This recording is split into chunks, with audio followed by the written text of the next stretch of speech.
Dan seperti yang dihimbau oleh Wakil Menteri Perlindungan Pekerja Migran Indonesia dalam orasi ilmiahnya di hadapan 297 wisudawan Universitas Teknologi Bandung Angkatan 22 pada 28 November 2024 dan bertempat di Haris Hotel dan Convention Festival Citylink Bandung. Lalu seperti apa jalannya kegiatan tersebut? Pasti penuh dengan haru biru. Jadi kita langsung saksikan dengan liputan berikut ini.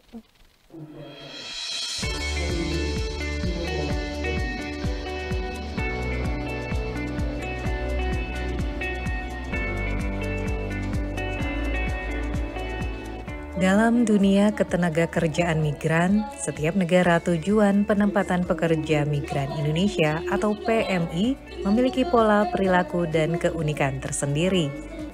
Aturan keimigrasian dan undang-undang ketenagakerjaan berbeda di setiap negara. Bahkan, setiap negara juga memiliki budaya kerja dan adat istiadat berbeda yang mempengaruhi kualifikasi tenaga kerja yang dibutuhkan. Menurut data BP2MI, jumlah PMI yang berangkat legal atau terdaftar secara resmi di pemerintahan Indonesia hanya 3,7 juta orang. Sementara data Bank Dunia, jumlah PMI yang berada di seluruh dunia lebih dari 9 juta orang. Dan sekitar 55% PMI bekerja secara ilegal di negara lain karena masuk tanpa menggunakan visa kerja, pindah majikan, dan overstay.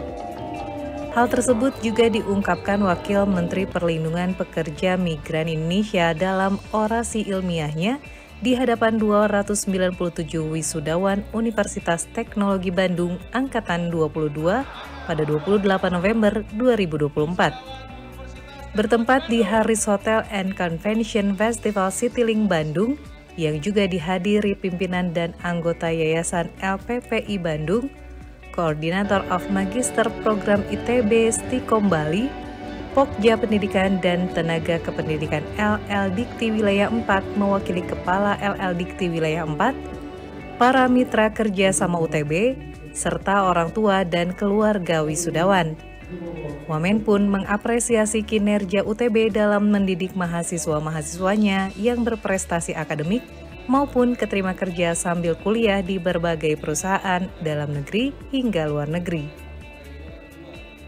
Ya, sekarang tentu sebagai kementerian yang naik kelas, kita sedang mempersiapkan SOTK, menyiapkan seluruh kesiapan kita secara kelembagaan, dan yang kedua kemarin dengan Pak Menteri, kita sudah berkeliling untuk mencari kolaborasi yang positif dengan kementerian lain. Kita sudah ke Kementerian Dikdasmen, kemudian kita ke Kementerian Pendidikan Tinggi dan Saintek, kemudian kita ke Kemenlu, dan beberapa banyak yang lain, ke Kemendagri.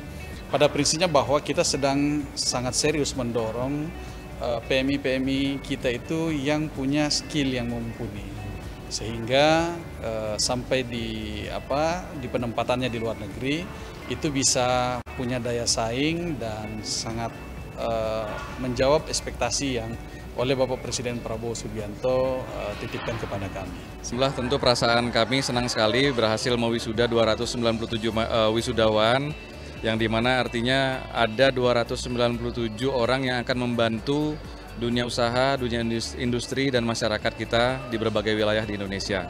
Tentu sesuai dengan arahan dari Yayasan LPPIB bahwa kami terus mengupdate kurikulum, dan tadi seperti yang disampaikan oleh Bapak pimpinan Yayasan bahwa kata silaturahmi itu kan bentuknya berbagai macam, ada kolaborasi, kemudian ada berbagai bentuk lainnya. Itu yang terus kami lakukan sehingga mahasiswa kami semakin dikenal dimanapun berada.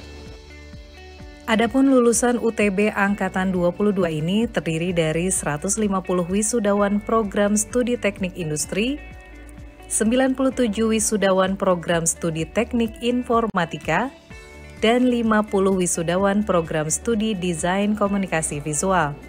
Sehingga total keseluruhan dan menjadi alumni UTB sekarang sekitar 3.448.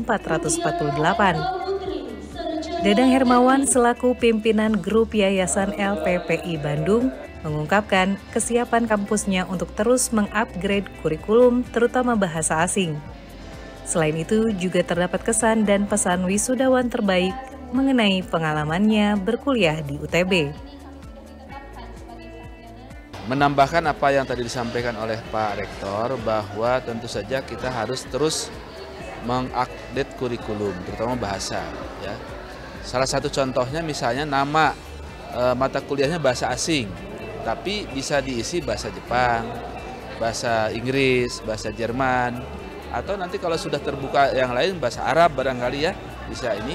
Itu salah satu contohnya. Kemudian yang kedua, ini juga menghimbau kepada pemerintah tadi lewat Kementerian P2MI bahwa sebenarnya tugas pemerintah itu sangat mudah ya, dan kita sudah memulai menjadi fasilitator negara-negara yang kekurangan orang muda dengan negara kita yang kelebihan orang muda.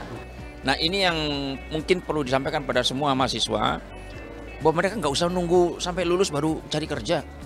Begitu mereka kuliah, mereka cari kerja bisa kok. Seperti di luar negeri juga ada yang magang, walaupun bekerja itu mungkin ya di restoran apa begitu, nggak jadi masalah. Tapi dia sudah bermanfaat untuk dirinya, ya, tidak selalu bergantung pada orang tuanya. Awal juga nggak nyangka ya, pokoknya mungkin nominasinya juga kan banyak, tadi ada 5 nominasi memang dari wisudawan terbaik sendiri, dan dipilih 1.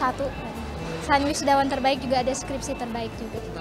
Skripsi aku kemarin tentang analisis video desa wisata Tebat Lereng Meringang dalam peningkatan branding wisata Kota Pagar Alam.